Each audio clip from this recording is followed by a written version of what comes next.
We have Richard Grace on right now.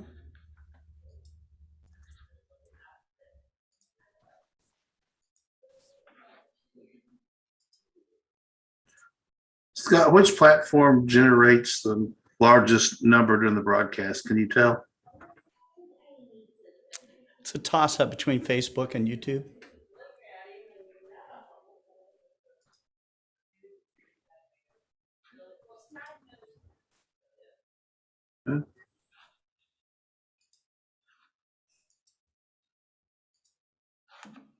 In accumulation over the time that we've been broadcasting, it's Facebook by a huge margin.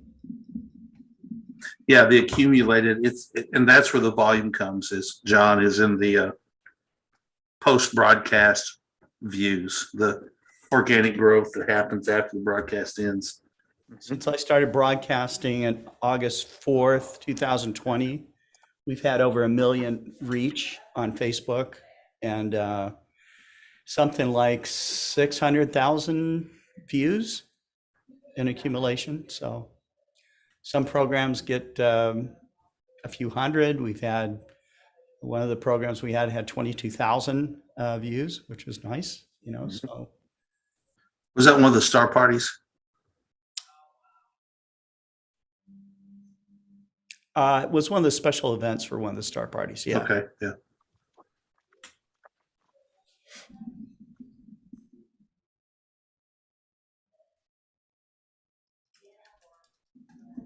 It's always fun to watch the Milky Way rise.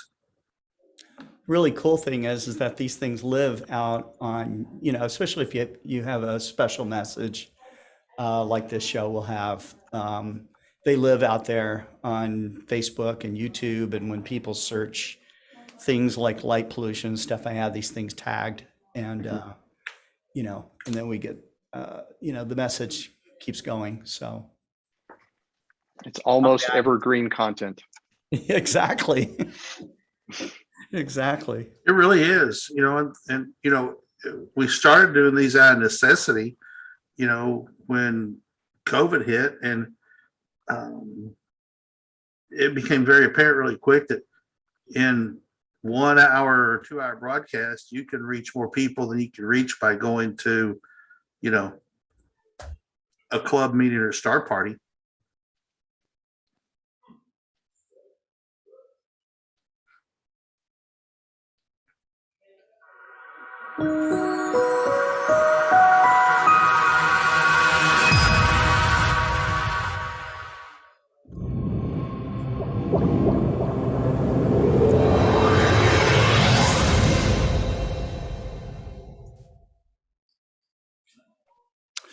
Hello, everybody. This is Scott Roberts from the Explore Alliance and Explore Scientific. With me is Kent Martz, the host of FirstLight Chronicles, and his special guest, John Barentine. Ken, I'll turn it over to you to introduce John. Hey, John. John Barentine is a former employee of the International Dark Sky Association, which I joke in my point in my presentation I give is that proves beyond any doubt there is an organization for everything on Earth. And he has left the ID and started his own dark sky consulting company. And that's not why I have John on today. John is got a great presentation about LEDs. And when LEDs started, they were touted as, wonderful and going to be great for light pollution and really reduce light pollution because they were so highly directional. And John's going to tell us that may not be the case. So John, why don't you give a little bit more of your vital information to our audience and then jump in with your PowerPoint. Sure. Well, thank you, Kent, for the opportunity to be on the program today. I really appreciate that. And to talk about a topic that has been front of mind for everybody working in light pollution now for about the last decade. And the underlying message with this, because we always had a lot of people asking questions about whether LED was a good light source, was it a problem for light pollution? What did they really need to know about it? And the message really that I have to convey is that LED could save the world if it was done well, but oftentimes it is not done well. And that what we need is more education, more awareness. People need to understand what the benefits are. They need to understand what the drawbacks are. A lot of this ends up being about design and how the lighting is used. And if more people were aware of these things, I think that they could ultimately, as I said, they could save the world. They could be the thing that really tackles light pollution effectively. And if we're not careful about it, it could be a bit of a problem. So let me run through these slides. It'll just take a few minutes. And so real quick, yeah. Let me interrupt real quick. John has what has proven to be not a real stable internet connection. So we have a plan B in place. It's always good to have a plan B and a plan C. Our plan B is that I will take over showing the PowerPoint and John will phone in basically by phone. So we'll have his audio and I'll work through the slides along with him. The plan C is if we lose him completely, I'll just fake it for him and going down the road. But we're counting on plan B being successful and not needing to go with a plan C. So John, go ahead. Okay, thank you, Kent. So let me put these slides up. I just have a few of them and I'll tell you a little bit about LED, and there are some headlines in here. I have about 8 slides or so, and each one of them has a headline, and I'll tell you a little bit about what you're seeing. And the message in the first slide is that LED is here to stay. There was some concern at the very dawn of the LED era, which was about around the year 2010, when a lot of the commercial lighting started hitting the market. They didn't know, would this be a successful product variety? Would people embrace this? And it was really sold on the basis of the very high energy efficiency of LED. You can squeeze so much more light per unit of electricity out of LED than virtually any other lighting technology that's available on the market. And once people got over the initial high cost of LED that started to come down very quickly, the adoption in the last decade, in the 2010s, was very rapid. And you can see that in this figure, which is a combination of actual revenues in 2018, 2019. And then this is some research that projects out the revenues over the next 10 years. And as far as what the colors means, the difference between a lamp and a luminaire is a lighting industry term for a complete lighting fixture. So if you think of something like a street light, it's that shell that has has the LEDs in it, the electronics, power supply, that's the whole package. That's what we would call a luminaire, and that accounts for the bulk of sales. And then lamps are just LEDs that replace other kinds of lamps or light sources in luminaires. And you'll see they both are steadily growing throughout this decade. If we forecast this a bit further down the line, the expectation is that this will begin to saturate, not only because we've at that point replaced a lot of the existing lights out there, but also that the longevity of these lights, which is thought to be somewhere between as little as 10 and maybe as long as 30 years in the field under ideal conditions, means that people aren't replacing products as often as they once did. So the bottom line message here is that LED isn't going anywhere, and it's a matter of learning to live with this reality. And that's kind of what the focus of the discussion is here today. How do we make the best of this situation? Not all LED is the same. And the main point that Okay, so there we went. The matrix flipped on him. Okay. He's going to come back here in a second, we hope. How are we doing? There. Okay, you're back. Back? Came back. Okay, thank you. The picture on the bottom here shows they're all white LEDs, so they're all producing white light. And they have a characteristic that's different among them that we call color temperature. And you'll notice they're labeled warm through neutral, cool, and cold. And it's a matter of, are there more orange and reds in that white light, or are there more blues and greens in that white light? And the reason that this is so adjustable is the example up in the upper right corner that shows you a spectrum of sunlight, which looks a lot like the spectrum that you would get off of old incandescent lamps. And then below that in the same scale is the spectrum of a white LED. And you'll notice that in kind of between the blue and the green, there's some light that's missing or is not as intense as in the sunlight spectrum. And so the relative amount of that blue that we put into the spectrum determines what we get out here on the bottom. And that blue light also turns out to be very important for other reasons I'm going to mention in a moment. So this is a good characteristic of LED in that we can tune this to the application, but it also has a number of downsides. And for quite a long time, if you wanted to get the absolute most energy efficiency out of LEDs, you had to opt for these examples that are over on the right side of that figure down at the bottom, these higher numbers and those cooler temperatures. And that's what started off the process where people began thinking that LED might be part of the problem rather than the solution. Why is the blue light important? It's because that light is what we would call biologically active. I promise this is the most technical thing I've got in this presentation. What I'm showing you here is a representation of a spectrum. So you see along the bottom, you have the colors of the rainbow. And the chart above it is a few things that are represented on that same scale with the colors. So as you move from left to right on the chart, you're going from the colors, the violets and the blues, to the warmer colors like the reds and yellows. The solid white line, a heavy white line, is the spectrum of an LED, a white LED. So it's like the example on the previous slide. Lots of blue. You see there's a big peak there around the number 450, and then it kind of comes back down, and then it kind of comes up again, and it falls off towards those redder colors. So right away, we have something of a problem because that dashed line represents the activity of a hormone in the human body called melatonin, which you probably have heard of. It's related to sleep. And at night, your body should be producing a lot more melatonin. It's something that's related to the sleep cycle. But it turns out purely by coincidence that it's very sensitive to blue light, because in the evening, we don't really get a lot of blue light exposure out in nature. So you see where the problem is going to be is if we have a lot of this white light out there in spaces that people inhabit at night, and it's tuned so finely to this melatonin response, it's going to interfere with sleep. It's going to suppress the production of this chemical called melatonin. And there are all kinds of biological consequences. And it's not just for humans. That same chemical signal is active in other animals and even in plants. So it's something that's almost universal to biology, especially if you live on the land, not so much in the oceans for obvious reasons, but that blue light is really important.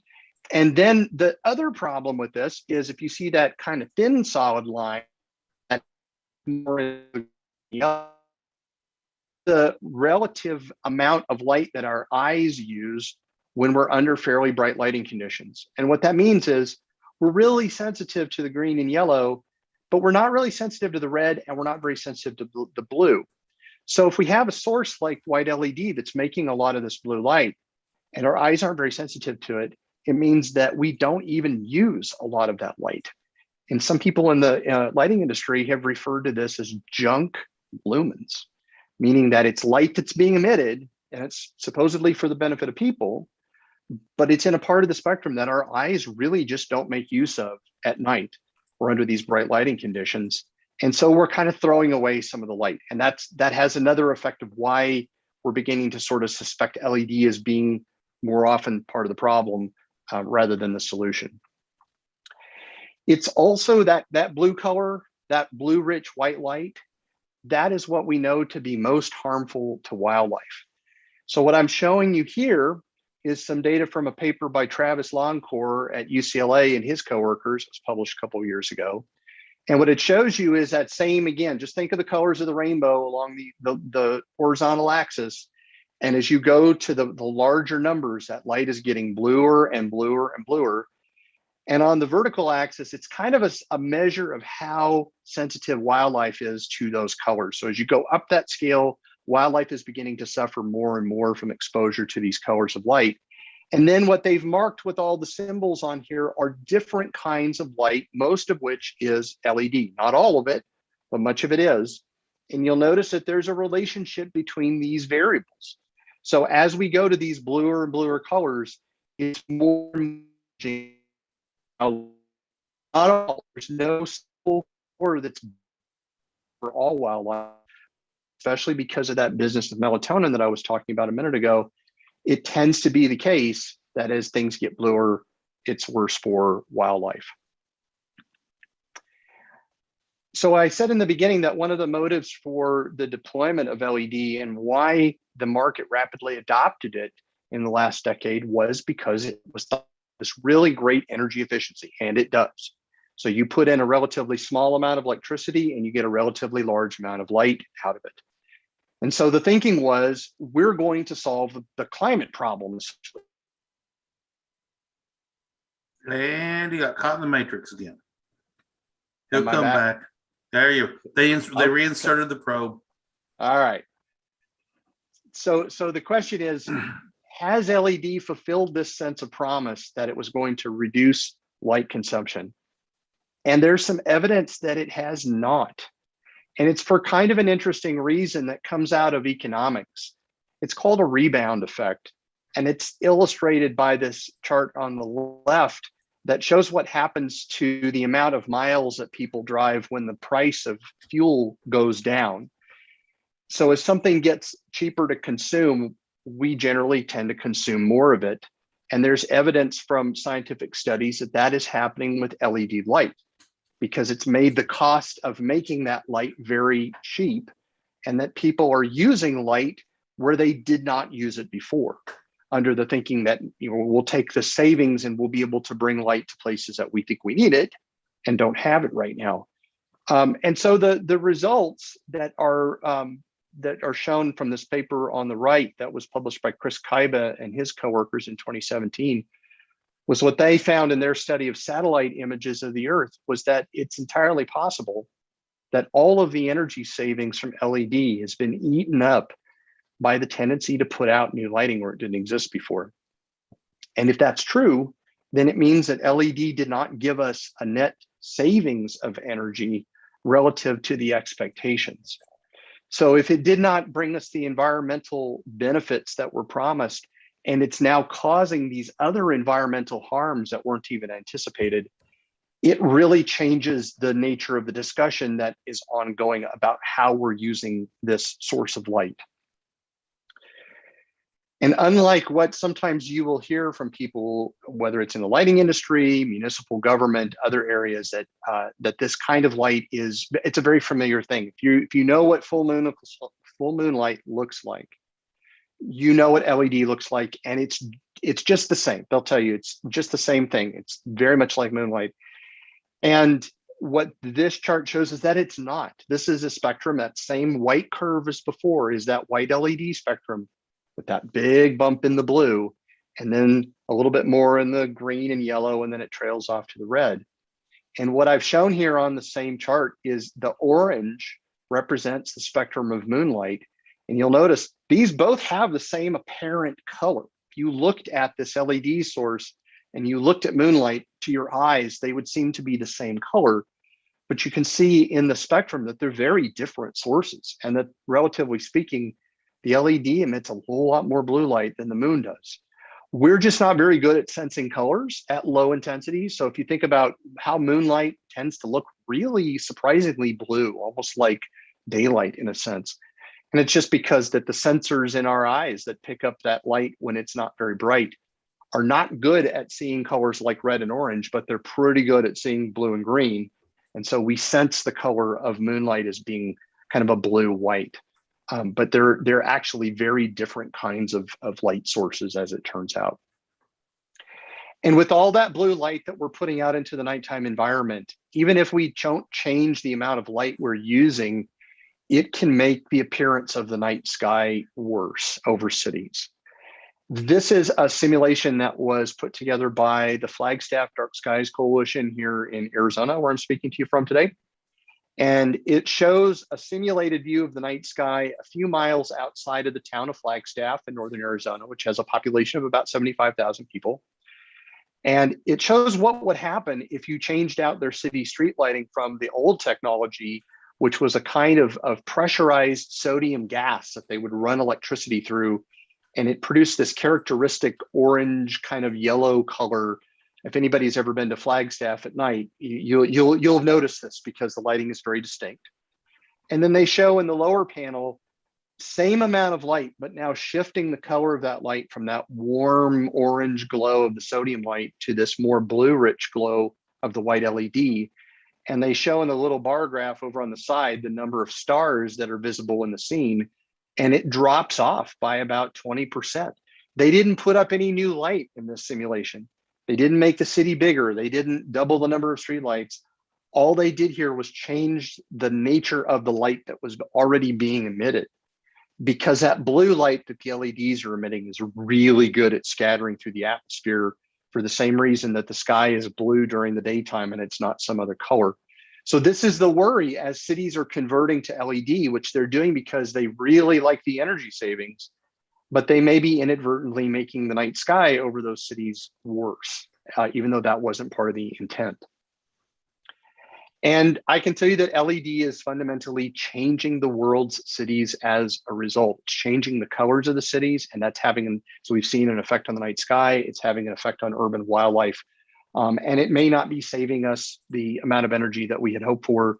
This is an image of the city of Berlin in Germany that was taken by an astronaut aboard the International Space Station. And you can literally see the old divide between East and West Berlin based on the color of the light that illuminates the streets. Much of the street lighting in East Berlin, when this image was taken in 2013, was still that warm sodium light.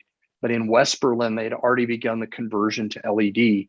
And so we're literally seeing the after effects of the Cold War 30 years later with a split in terms of technology that's still dividing this very famously divided city. So that's sort of setting the stage for the conversation. Those are the things that I wanted to share with you. And I hope that's sort of the jumping off point, and then we can get into the particulars as you'd like to, Kent. Okay, so John, go back to that picture of, if you can, of Berlin, because I want to talk about it for just a second. Sure, let me put this back up on my screen as soon as I find where it went. Just a moment here. Okay, let's put this back up and start my slideshow. There we go. Okay, so looking at this picture, I saw a study just like a week or two ago that, and this is actually a photograph, so it's not a satellite sensor, but just like the satellite sensors, cameras are sensitive to different colors of light, just like the human eye is. And there's some fairly serious discussion and looked like solid information that the satellite imagery understates the impact of the cool to cold light. So the population maps, which light pollution is basically a population map study of in many ways, that what we see in the satellite imagery of Earth doesn't really represent what's going on, because the sensors on those satellites aren't sensitive to that color light. And so they're not showing up. What are your thoughts on that? Yes, and I think I have, it's maybe the next one here. Yes, I do have a bit of information that I can show you exactly the effect that you're describing. And the headline for this is that the satellite information doesn't tell the whole story. So if, as you correctly pointed out, this image that shows Berlin was taken with an off-the-shelf DSLR camera.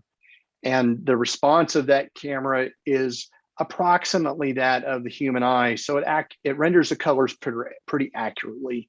But this is not the most sensitive detector that we have in orbit. You think about, these cameras were designed for shooting daytime scenes on the Earth. Already they have issues with this. They try to take pictures of a lot of cities because of the relative motion between the space station and the ground. You have to account for that, otherwise the images will trail because of the relatively long exposure times. So it's not an ideal system. We do have some satellites that are up that use an instrument that is called VIRS for short, VIIRS, Visible Infrared Instrument Radiometer system. And these are much more sensitive detectors. They're a lot more like, not like CCD, which some of the listeners may be familiar with, but more the CMOS detectors that are now becoming prominent in astronomical imaging. So they're digital detectors. They have a certain sensitivity to light that's pretty, what we would say, broadband. It responds to a lot of colors. And through a combination of optics and filters and things like that, they isolate out particular kinds of colors. And the unfortunate story about the state of the art that's currently in orbit for civilian use, this VIRS instrument, is that it pretty much does not see the blue light that LEDs are emitting. And to illustrate that, there's a couple of pictures here that show the city of Milan in northern Italy. So the pictures that are labeled A and B are pictures that were taken by astronauts. So again, these just off the shelf DSLR cameras. At 2 points in time, the one on the left was taken in 2012, image A, image B was taken in about 2015 or so. And between that, you can see something obviously changed, and that is the color of the city center of Milan. It changed from that orange glow of sodium to the blue-white color of LED because the city undertook a massive retrofit of its public lighting in the city center. So the one on the image A on the left is it's scaled, so it looks a little bit brighter, but the quantity of light is actually about the same. So if they were scaled properly, they would look the same, other than the color of the light has changed. But this detector that's aboard the spacecraft that has this VIRS instrument that doesn't see the blue light, if you take one of those and subtract it from the other, you get this picture in frame C on the right. And there's a false color map there that shows the difference between those two times. So this is between 2012 and 2016. And if a pixel here is blue, it means that there was less light in 2016 than in 2012, and vice versa. So if it's red, it means there's more light. So if that's all the information you had, you would be tempted to think that it was because the LED retrofit in Milan was successful and the city got darker. But as far as anybody can tell, that's not actually what happened. It's simply because the satellite doesn't see that light that it would give you the impression that the city got darker when in fact it did not. And that's a real shortcoming of our state of the art right now, is that it's just not seeing this ongoing revolution that's changing the colors of cities. But then again, the instrument was designed in about the mid 2000s, before LED became an issue, and it just was not optimized to observe that kind of light. So we were making some guesses based on ground measurements to try to offset that lack of sensitivity to the blue light. But in my opinion, I think what it calls for is that we really do need a new satellite mission that's really built for this and is optimized to make the kind of measurements that we really need. So again, it's right now what we have is good, but it just simply doesn't tell the whole story. So John, what was this instrument designed to do? I think this is probably trying to use a fork when you need a spoon. Almost, Kent. The instrument was designed mainly for daytime use. It's an Earth observing satellite. Much of the time, of course, it spends on the daytime side of the Earth, and it's looking at land use and charting floods and disasters and things like that. And the ability to sense the light at night was almost an afterthought. And at the sort of the last minute, they added on this additional capability that could sense the lower light levels at night. And again, this was in the mid 2000s, about 15 years ago, when the design process was taking place, and LED wasn't a phenomenon yet.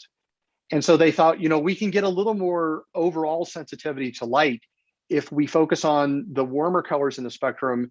We don't need to worry about the blue so much because the existing lighting at that time really was not very rich in those colors. So I don't really fault the engineers. They were working with the reality that was the case in the time that they were developing the instrument.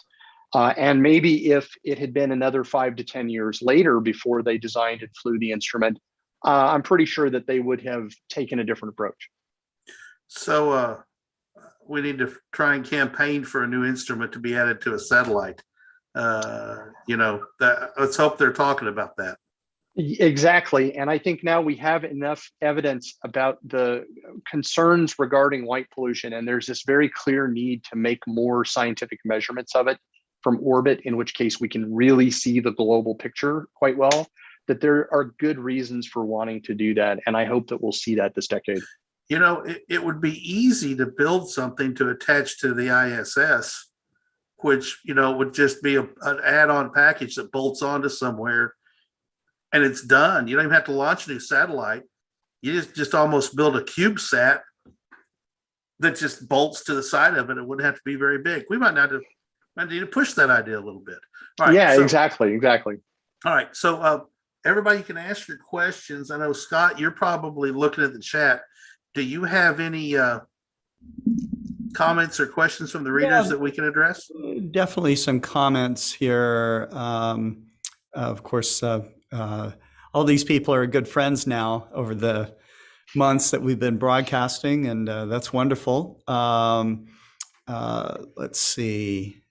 We get down here.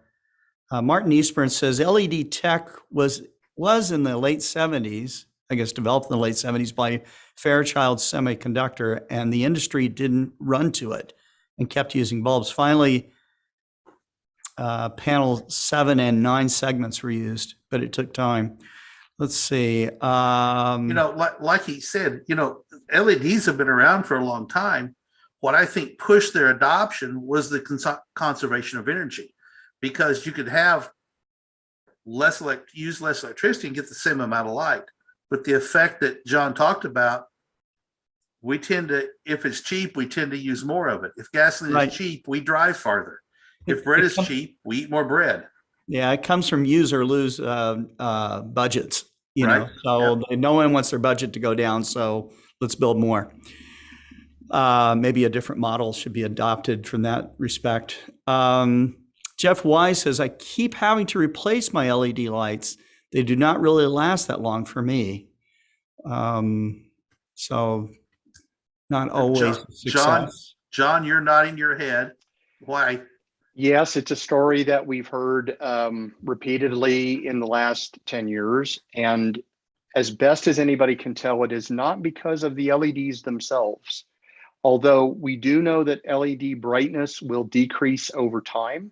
So they quote a number at the start of the lifetime of a product, and then they'll quote you a number for how many thousand hours until you reach 70% of the original output. And there's a magic number that was thrown out a lot in the industry in the early days, was that 70% or a 30% decline is another way of looking at it, that you wouldn't reach that until about 100,000 hours of operation.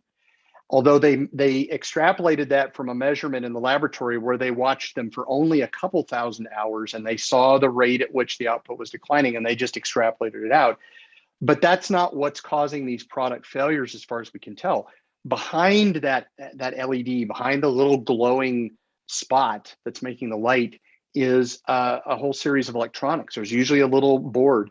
Even if you think about the little screw-in lamps that replace the light bulbs in your house, up inside there is a little circuit board.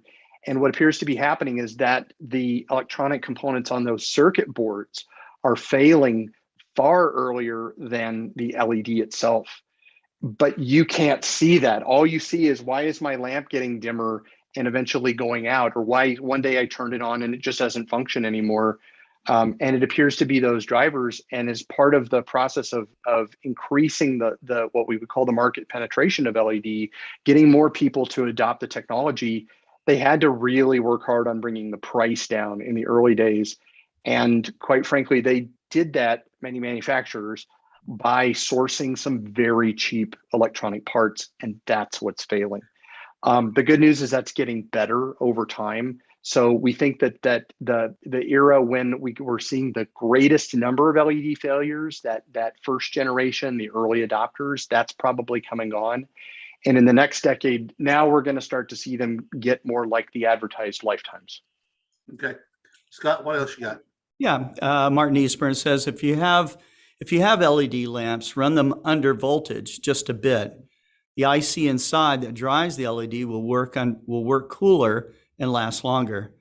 He said the IC fails, not the LEDs in most cases here. What's IC mean, John? Integrated circuit. Mm-hmm.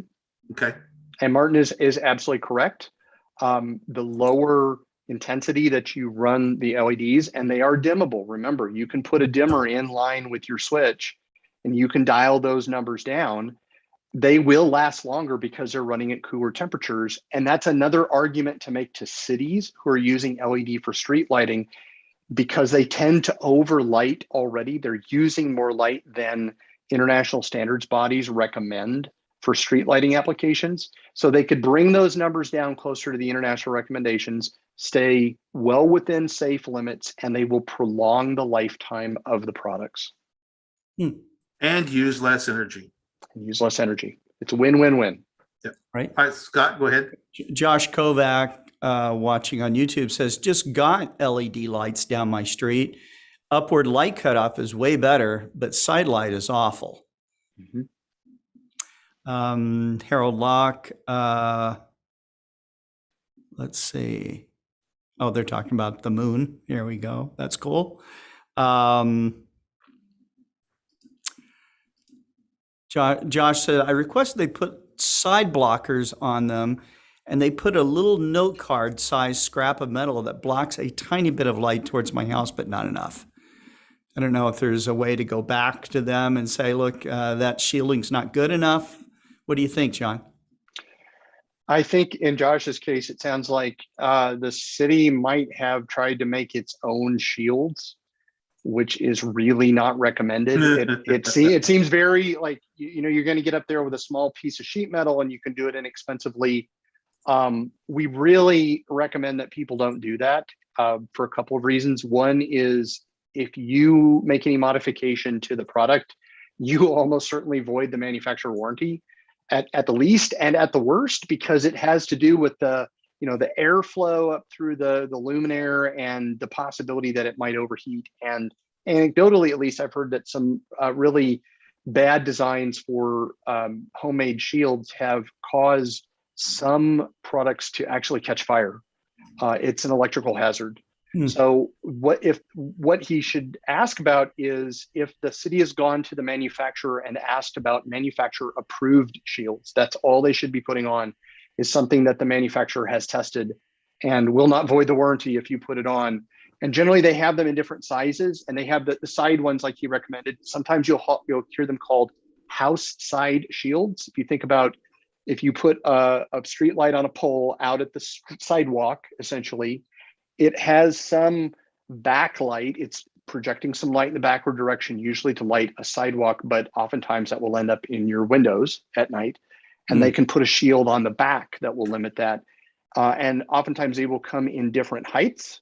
And so they may well have just tried the smallest height first before they went to something a little more substantial. And the reason that there's so much of a problem with this light emerging out sideways is that they're trying to throw that light a pretty high distance from the source so that you can have fewer lights on fewer poles and bring the cost down. But the consequence is that light that's at these really shallow downward angles is sensed by people as glare, and it's viewed as a nuisance. So he might ask the city about whether they can get a longer manufacturer approved shield to go on those lights. So what was that term you used? Manufacturer approved shield. That's the Yes, critical manufacturer wording. approved. Yes. Right. Yes. In lots of these discussions with cities and administrative bodies, it's highly important to talk in terms they understand, in verbiage like not just, hey, I want a bigger shield. Hey, can you check to see if there's a larger manufacturer approved so we can take care of this problem and not void the warranty? You're Yes. helping them out. You're giving them information they may not have, but by talking about in technical terms, that's a benefit with these municipal bodies, governmental bodies. Okay, Scott, what else you got? Yep, Tarek is saying LED on my street area looked like almost in the middle. He's talking about color, not super bright, white, bluish, kind of a bit warmer to my eyes. Is that, we talked to, you mentioned that earlier, that the human eye is not really attuned to seeing the harmful blue light. Is that right, John? It's right. It depends on the intensity. If you are seeing the LED source directly, if you're within that kind of cone underneath the light fixture where that light has a chance of coming directly into your eye, you will definitely sense it and you will see that it is blue. Of course, as I showed on this slide previously, there's a lot of variation in these colors, and you see the row of numbers right there in front of those spots on the wall that the light is illuminating. That's that letter K stands for Kelvin, and it relates back to a means of characterizing the color of light based on a temperature. It's not the actual temperature that the light is. It's the temperature of a hot object. Like if you heated up a piece of metal to these different temperatures, the appearance of that object would be kind of like the color of this light. So most cities now are putting up lights that are in that neighborhood of about 3,000 to 4,000, that range that's called neutral. And at night, if you're not staring directly up into the LED, those look pretty nice, to be honest. And if we can get cities down around 3,000 or maybe 2,700, like we have here in parts of Arizona, it's really actually quite pleasing to the eye. And again, you're making more use of the light that's being put out. So the response from the eye is better. The ability to sense dim objects is better than when you have these higher color temperatures of light. And so I think that's an indication that the visual impression is that it's not really all that blue. It probably means that it's on the lower range of these numbers that you can see in this picture. You know, those super bright white ones are very, very harsh, and they're so bright that I talk about with people. To be able to see at night, you want your pupil to be not pinpoint. But there's places in town I can drive along where there's lights that I believe are in the 6,000 to 6,500, maybe higher range, that literally it's like driving into a light tent with a wall and you can't see out the other side of it because your pupil constricts so quickly and so rapidly. One, when your pupil constricts that much, it hurts you feel it in your eye, but your pupil's small. And now you're driving in this gigantic room of bright light, and then you hit the edge of it, and now you're back in darkness again, and your pupil's a pinprick. And it takes time for your pupil to get big again where you can see at night. I think that's highly dangerous, a very dangerous situation that it's hard for people to understand, to explain it to them. It's like full cutoff shields. Once they see it, once they see what full cutoff shields do, they realize what bad lights there are out there. So I really advocate 2,700 because that's what we're used to. That's what we grew up with. That's what I grew up with. I mean, that's what we've been engineered to see over thousands and thousands and thousands of years. And that's why that color light works, because that's like firelight. That's like candlelight. It's not like brilliant, what limelight. Limelight is very, very, very bright and white. All right, Scott, what else you got? Okay, well, I mean, there's more questions here and comments, which I'll read off, but I have a question. What if you're not looking at the light? Is this blue light still harmful to you? The blue light is still harmful to you, even if you're not directly exposed to it, because it's reflecting off of the foreground, and it's still ending up in your eyes.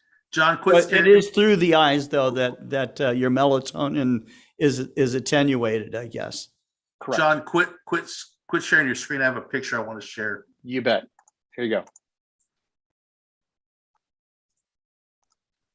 Get it set up here. Okay, so this is a friend of mine, I saw they posted this Monday, and this is their camper. And we're talking about exactly what we're talking about. If you look under the trailer, they have blue LEDs under the trailer. And look what that blue light LED is doing. They also have these super bright white LEDs under their awning that's not out, but you can still see it. And there's a picture inside of another camper I couldn't find where they have blue LED lighting up around, goes all the way around the ceiling of the living dining room. What's the impact of that, John? Mm-hmm. At a minimum, Kent, it is, if you leave that light on at night, it will probably disturb your sleep. Our bodies are really engineered to sense blue light during the day because it's closer to the temperature of sunlight, for example. And our bodies don't expect it to be there at night. And the probably the most immediate effect that people may experience is insomnia resulting from that light exposure. If you have the variety of LED lighting, Philips is a company that makes it. There are some others where you can dynamically change that. That would be great because toward the beginning of the evening around sunset, you can have that high blue, and then you can dial that down through the night to whereby, as you mentioned, firelight as a color. That's a great color to illuminate in the last, say, hour or so before you go to sleep. So that's, again, where the controllability of LED is really an asset. If you need light in the evening, yeah, go for it and adjust it according to that. So you're progressively getting rid of that blue as it gets closer to bedtime. My iPhone has night shift on it, where at 7 o'clock it turns, or at sunset now, it turns the screen red or takes out the blue by adding some red to it. I don't know if other phones do it or not, but that's the same thing. If you set up and watch TV, you're absorbing a lot of blue light. And I don't know if TVs have a night shift on that changes the color to get rid of some of that blue light. But if you watch TV until you get to bedtime, you've just bathed yourself in melatonin, in a blue light induced melatonin. And good luck going to sleep because of your disrupted circadian response, correct? Yes, and a way that you can deal with that, if you really do like to watch TV into the evening, there are not very many television set manufacturers that have put that adaptive technology like the night shift or similar on the mobile devices. But the simplest way to deal with it is the old blue blocker sunglasses. If you can get a pair of those and wear them, that doesn't really diminish the intensity of the light very much, but it, as the name implies, it absolutely cuts out that blue light. And see if that doesn't improve your sleep. So what do you think's going on here? I mean, Craig sat there and exactly what you said, this bright blue light is reflecting off the ground and has to. Now they're at a race, they're at a NASCAR race somewhere, and they probably keep the infield lights on all night long. So, good luck with everything. But this really illustrates that point of, blue light that looks cool, but it's causing problems. Okay, I'm gonna quit sharing my screen. All right, Scott, what else you got? Okay, all right. So Gary Albin says LED has only reduced energy consumption, but continues to increase light pollution. Harold Locke says, it hasn't happened to me. And California, well, it's mandatory. They can't sell tungsten unless in specialty bulbs. Let's see.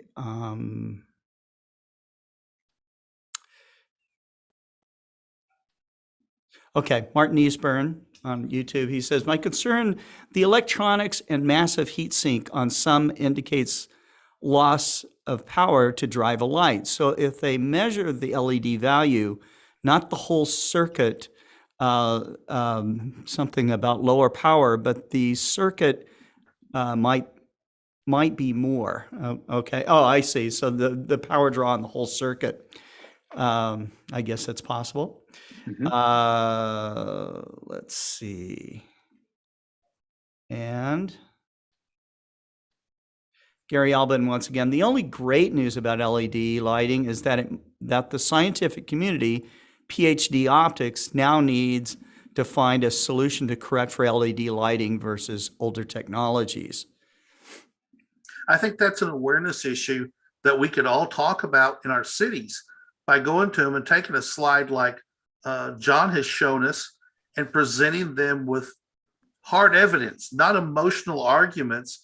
It bothers me, blah, blah, blah.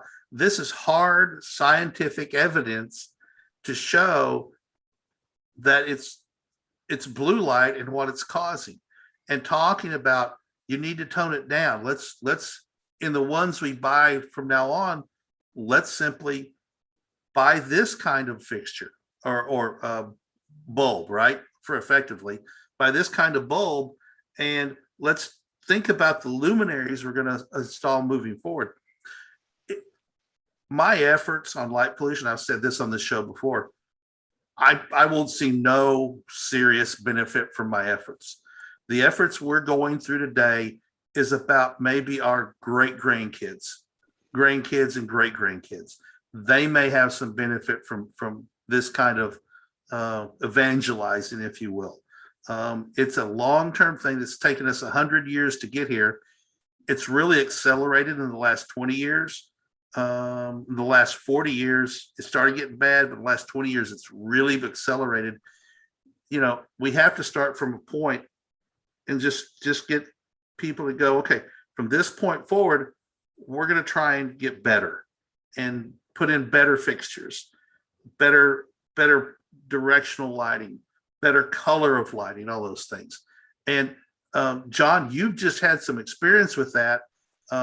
I was reading an article the other day, and I was like reading this like John Barentine. I'm like, oh, dude, I have him on the show this week. Let's talk about that a little bit, John.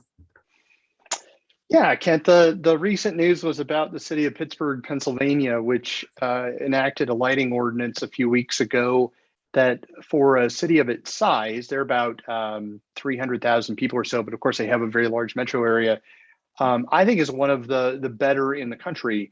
It's taking a bit of a different approach. It's not so prescriptive like a lot of lighting ordinances tend to be, where they say, you know, you light a parking lot like this, you light a roadway like this, with these very complex technical details beneath them. It starts out by saying our goal is not to do damage to the night. Our goal is to reduce light pollution. And we're going to work with the city manager's office to develop the progressively more detailed information. But the whole notion is a new installation of light in Pittsburgh should not increase the city's light pollution. It shouldn't increase its light output that's being lost to the nighttime environment. And it's kind of an experiment in a way to see how well this works. It's early.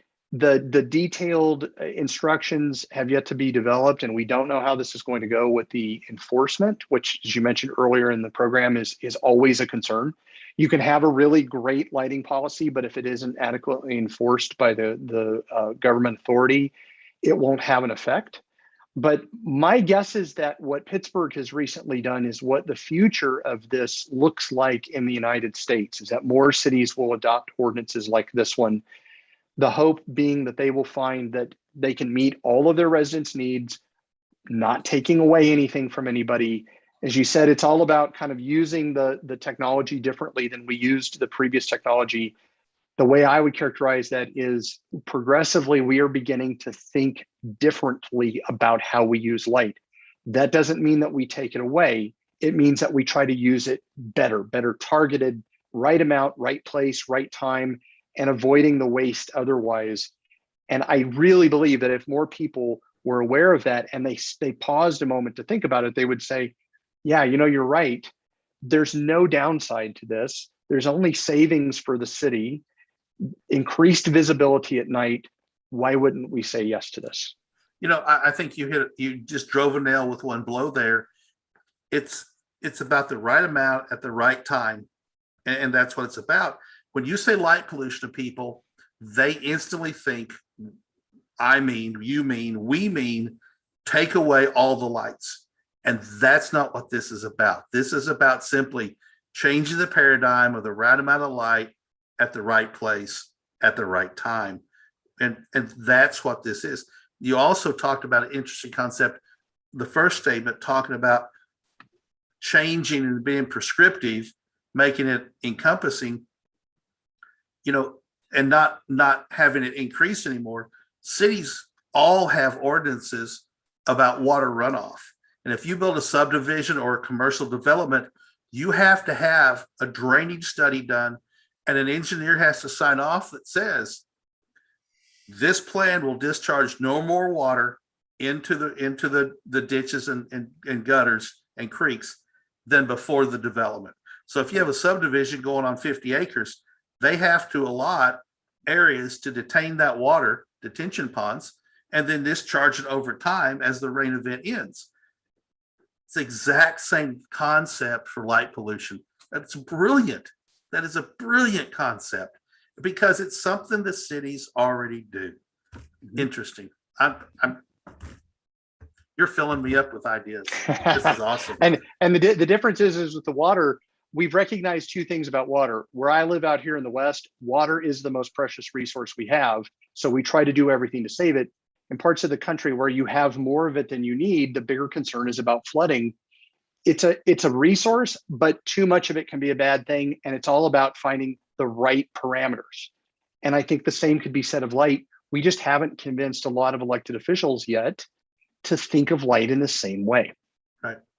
All right, Scott, what you got? Some more? We're going to have more. Yep, we do have more. Let's see. Correct me if I'm wrong. This is Gary Albin on YouTube. As the dependence on any resource, in this case electricity, is reduced, doesn't the cost of the said revenue increase or resource increase as the provider, or the resource must be, he's talking about if we're using less of that resource, won't they just charge more for the resource? There is a little bit of elasticity in the supply and demand curve. If you took economics in college, or sometimes even people get it in high school, you remember that supply and demand of something, they're linked together in a particular way. And the thing that modulates that is the price, and the price goes up or down depending upon both the supply and the demand. There is that possibility. To use an example with light, the reason that we ended up with so much street lighting in the United States, and I'm talking about the street lighting that's on all night, is that in the old days, in order to support an expanding and modernized electrical power grid, you had to maintain a load on the grid. You had to maintain a certain draw of power from the grid 24 hours a day, because you can't easily ramp up and down the production of electricity. And so the brilliant idea was, we'll put a street light on every corner, and or in the nighttime hours when few people are awake, that will ensure that we have a balance in that load so that we can continue to operate the grid. You get things like that as a result. Yes, there's elasticity in the lighting market, and I showed that example of it with fuel as the metaphor. When the demand for fuel goes down, generally speaking, the price goes down. But you always run the risk. We don't have a cartel in light yet, I guess. We don't have an OPEC of light, but OPEC periodically decides, we think we should be getting a better wholesale price for crude oil. And what they do in response to low demand is they start scaling the supply back. And that starts driving prices back up. I suppose that could happen in lighting, but we have yet to see anything quite like that. I know there was a rural electric cooperative here that was putting in designing and trying to put in a very large power supply line, and was meeting resistance from environmental and other concerns, quality of life concerns. And they backed away from it and adopted programs to reduce the consumption of electricity, so they didn't have to build this line. Now, I think the line's eventually going to get built one way or another, because there's going to be so many people moving here that it has to go.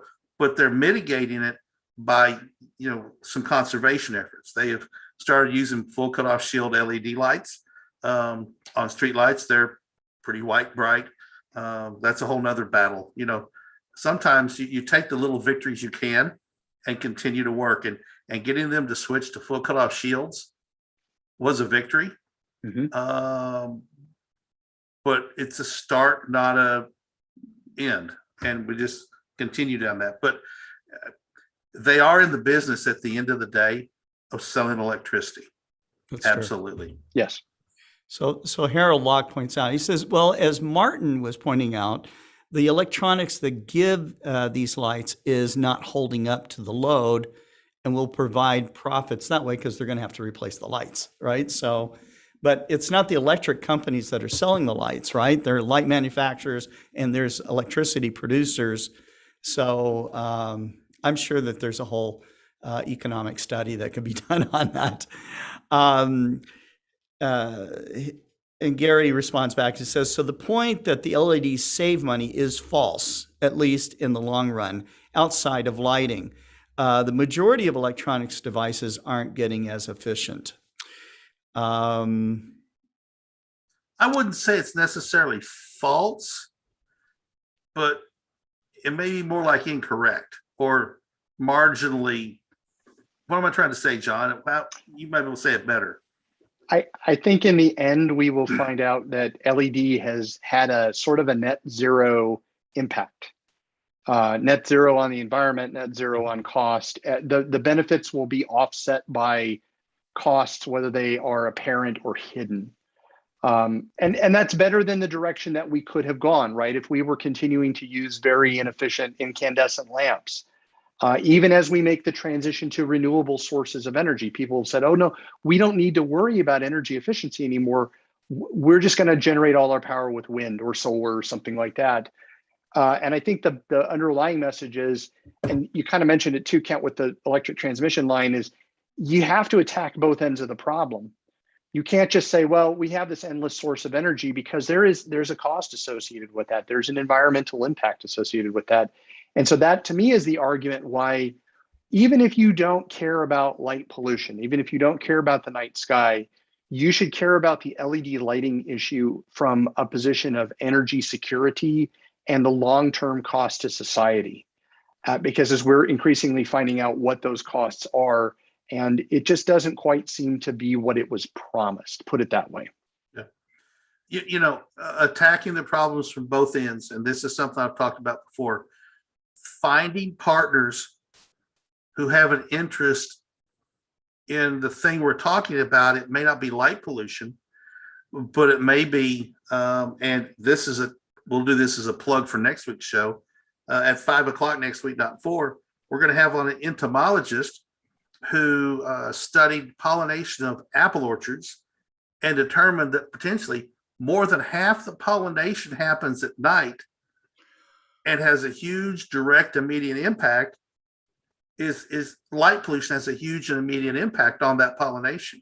It's something, and I was like, well, duh, of course apples get pollinated at night, not just bees, but moths, and massive numbers of moths and other insects are pollinated a whole lot more than apples, because face it, like the National Park Service says, half the pollination is at night. Half the park is at night. And that's it makes a great bedfellow. His interest is in bugs and entomology and pollination, but there's a light pollution component to it that he has embraced in discussions with me. He's on the show next week, a guy named Stephen Robertson. And I really look forward to that discussion. It's going to be really interesting as well. So that's a plug for next week's show. Scott, some more questions? Yep. Gary Albin says the reason that many replace LEDs is due to the engineering in cooling the LED. It's very expensive to cool an LED to maximize the life of an LED.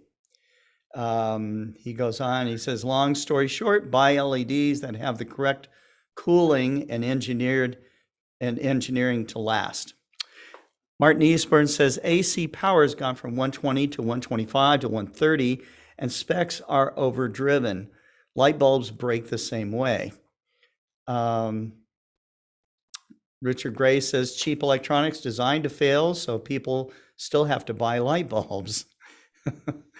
Right? And Mike Wiesner, who I think you know Mike very well. Yeah. I He sure says, do. John, what comes after LEDs and when? When do we get ahead of that transition? I think it's called a Carrington event, and we go back to candles. Mike asks a very good question. I'm glad somebody brought that up because we need to start thinking about what's next. And the reason I say that is that, to be quite honest, LED caught us off guard a bit. We didn't think that it was going to hit the market as soon as it did. We didn't think it was going to see the rate of adoption that it did. And by the time we began to understand the potential negative impact of LED, the horse had already escaped the barn, as it were, and it was being deployed rapidly around the world. It's not failure of imagination. It's just not correctly anticipating when technology will suddenly mature. And the factors that drove the adoption, for example, the recovery from the Great Recession, there was a lot of money available for infrastructure around 2009, 2010, 2011. And the US federal government funded cities to retrofit their lighting to adopt LED in the name of energy efficiency. And that really juiced the lighting market as far as LED was concerned. What comes next? I think you're going to see more gains in energy efficiency. We don't quite know what that will be. Some people are speculating that it is something called OLED. If you have, for example, an Apple Watch or certain kind of smaller mobile devices, they're using the sheets of material that emit light and are even more energy efficient than LED.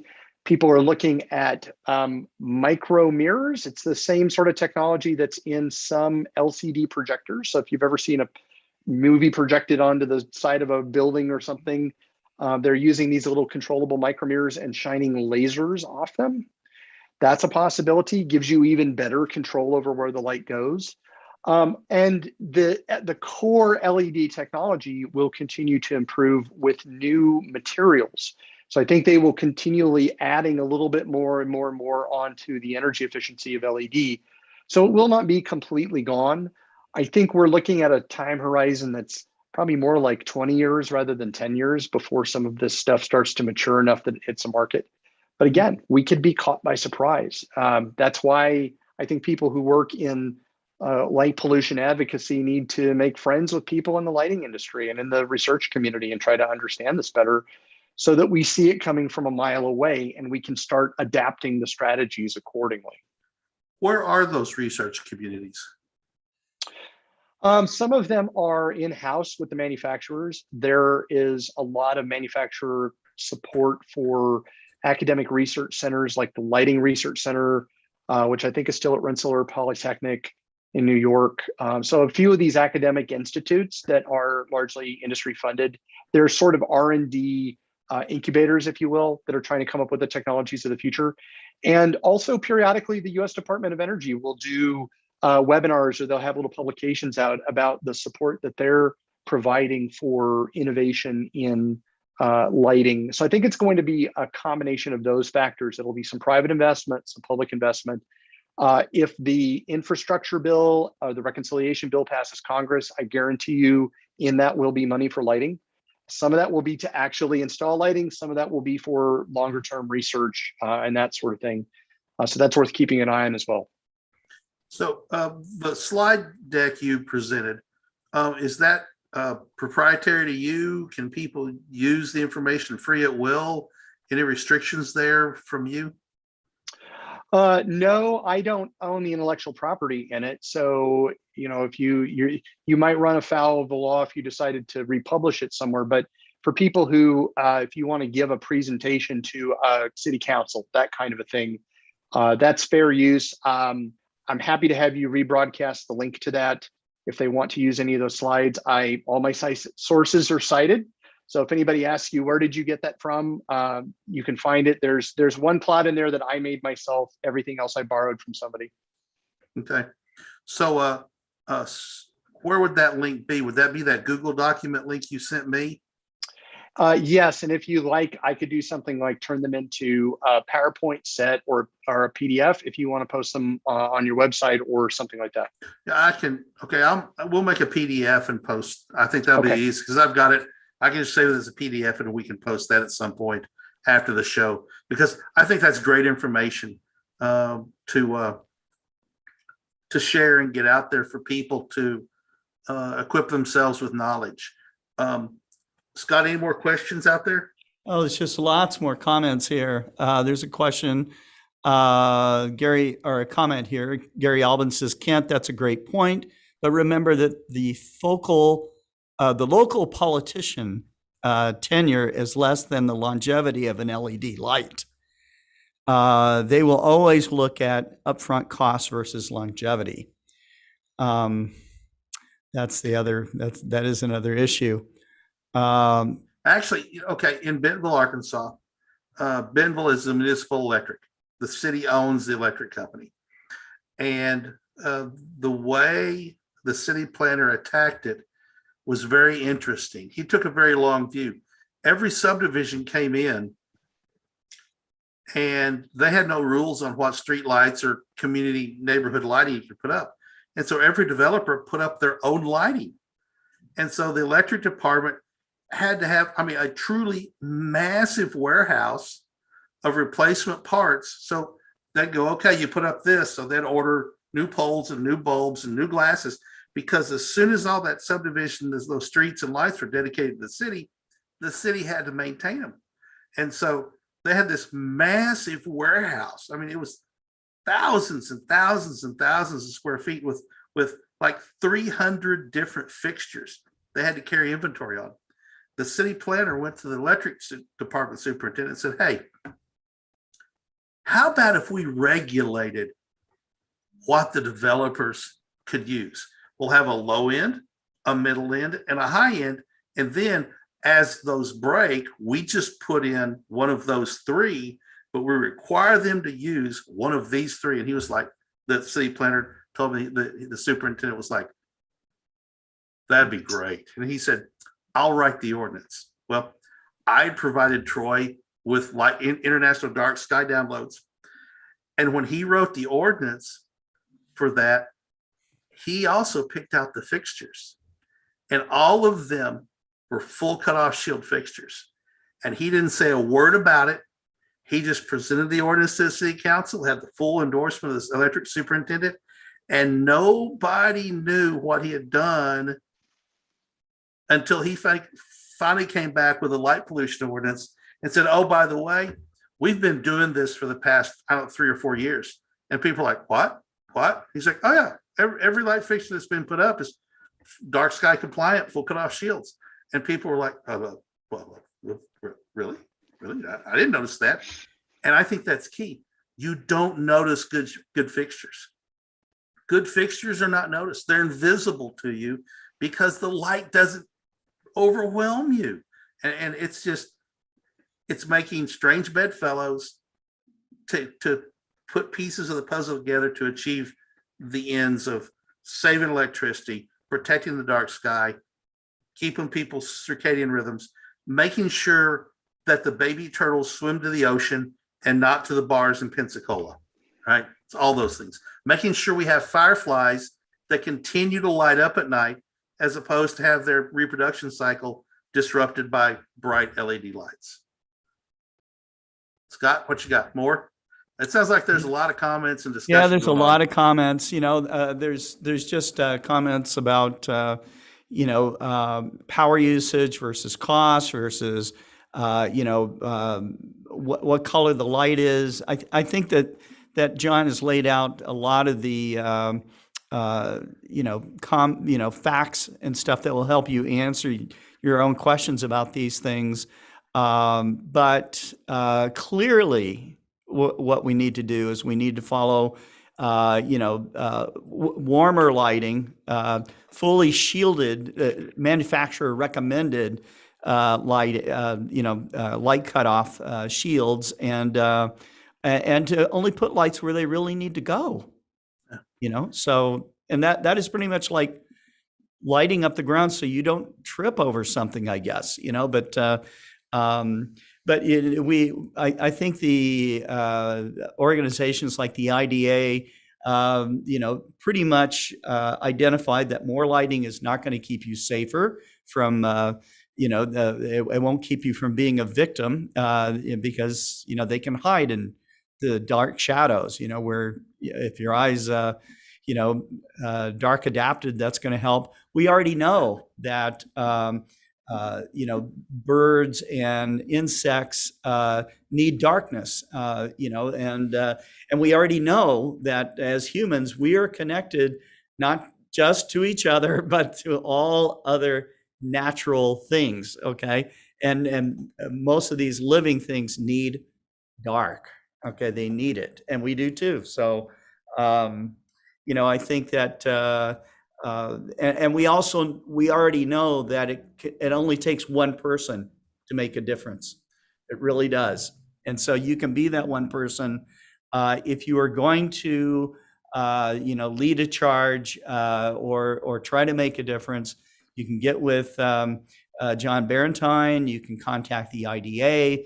There's a number of places that you can go to get advice on how to go talk to your city council or senator, congressman, whatever it might take.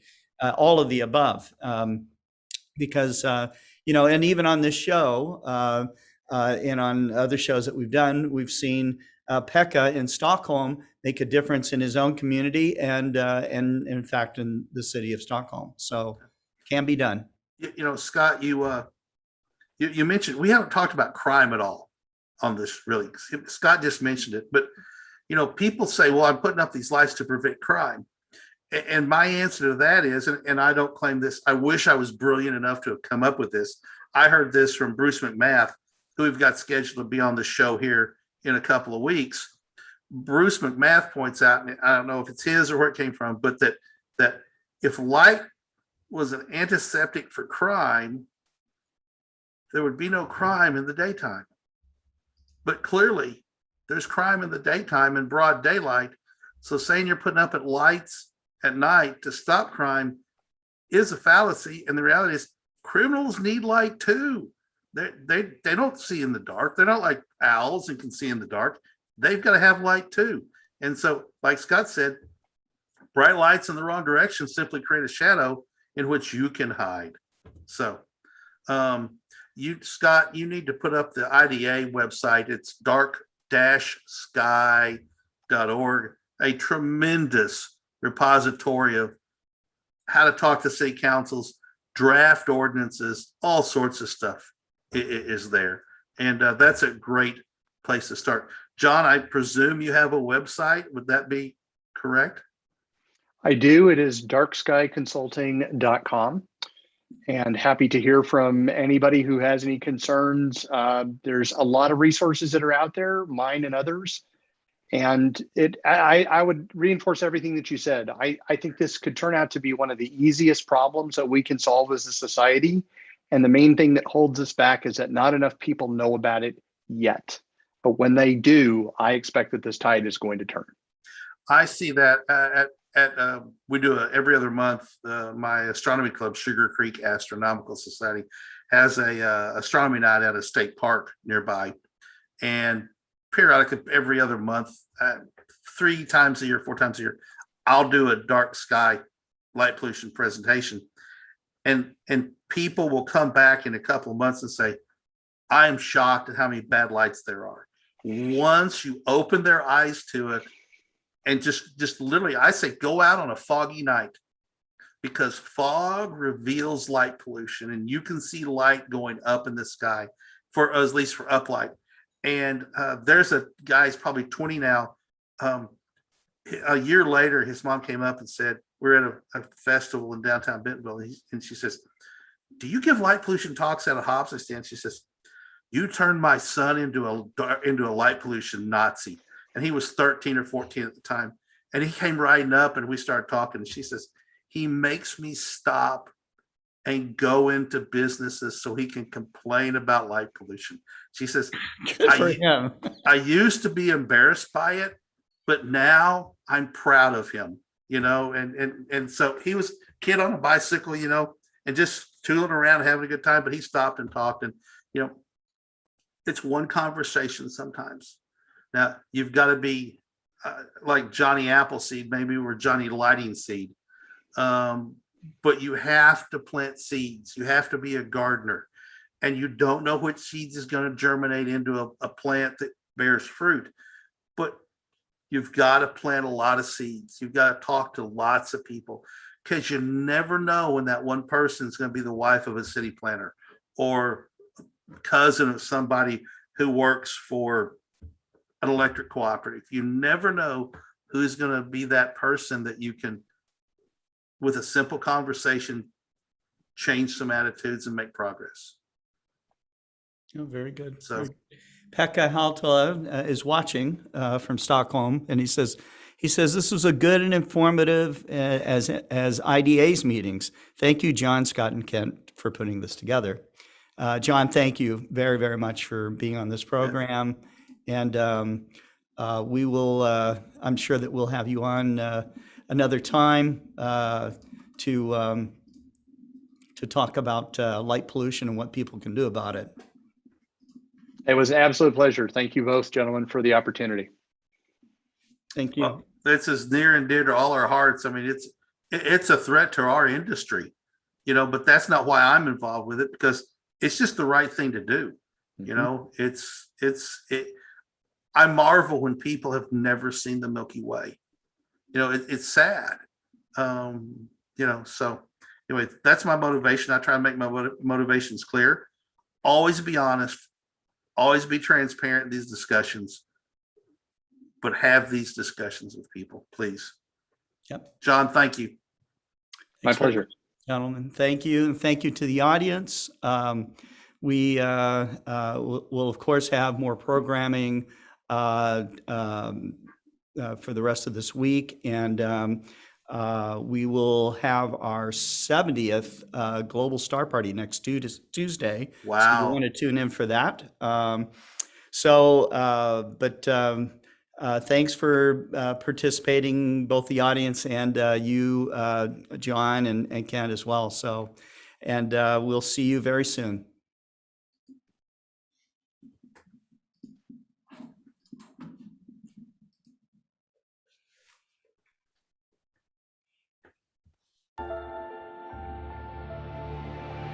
Hi guys, Tyler with Explorer Scientific. This week on Focus on Astrophotography, we have a very special guest up in the northern region, our very own Sean Nielsen.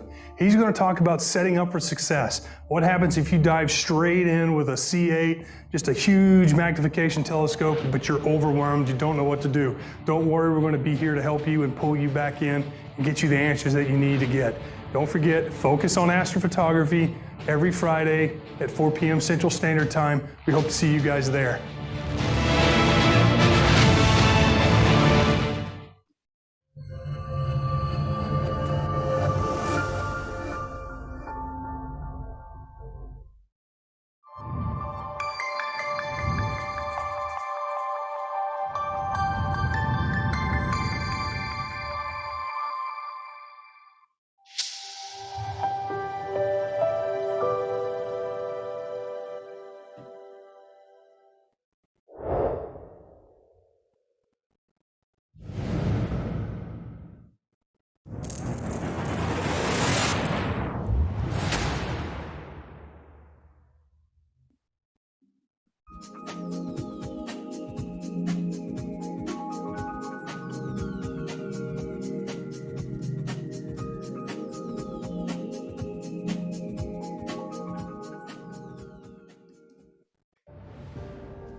Why do we chase this thing?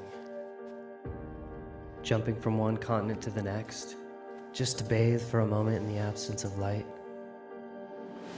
Who are we?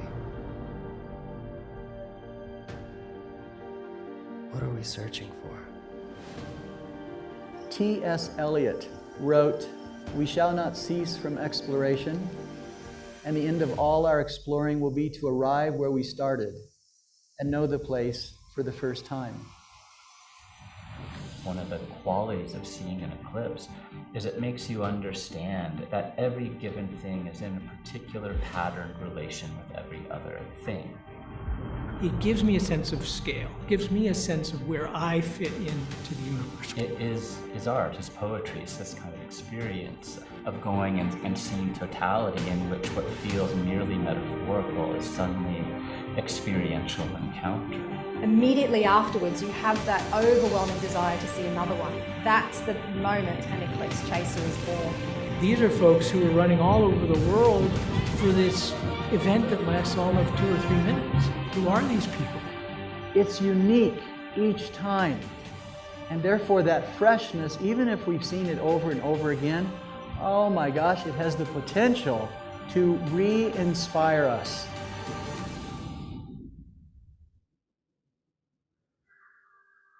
A total eclipse of the sun doesn't just unfold in the heavens. It transforms the minds and hearts of those who experience it firsthand. The same is true of journeys to the most remote regions of our planet. Whether we're standing on a mountain peak or in a stark polar landscape, we can't help but reflect on our place within the larger scheme of things.